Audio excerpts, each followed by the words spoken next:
Bonjour, comme chaque semaine, voici le Nouvelle Information Ouvrière. Aujourd'hui, le numéro du 17 janvier 2013. À la une, les véritables raisons de l'intervention militaire au Mali et l'annonce des articles intérieurs sur l'accord interprofessionnel du 11 janvier. En page 2 et 3, différents points de vue sur cet accord interprofessionnel. En page 2, celui du syndicat des avocats de France. En page 3, celui de Bernard Saas, un des initiateurs de la conférence du 1er décembre 2012, et celui d'un inspecteur du travail syndicaliste.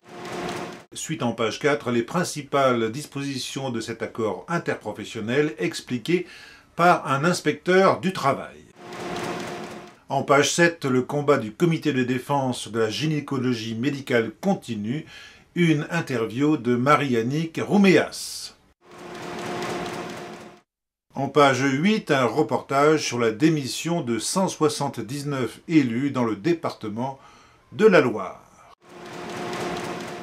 En pages 10 et 11, rompant avec l'Union sacrée, le POI déclare non à la guerre, non à l'intervention militaire au Mali, et au bout de cette guerre, une seule chose, le chaos. Au nom de l'austérité, ces dernières années, on a fermé des centaines de maternités, des centaines de services d'urgence dans les hôpitaux, des centaines d'écoles, mais l'argent existe dès qu'il s'agit d'envoyer des rafales au Mali. Le coût de 4 rafales partant au Mali et envoyant chacun un missile est de 1 800 000 €, c'est-à-dire le prix d'une école. Combien d'écoles ne seront pas construites en France à cause de cela? Et d'ailleurs au Mali, on ne construira pas autant d'écoles que prévu puisque les enfants auront disparu sous les missiles français. C'est pas tout ça, mais rien ne vaut la lecture d'Information Ouvrière.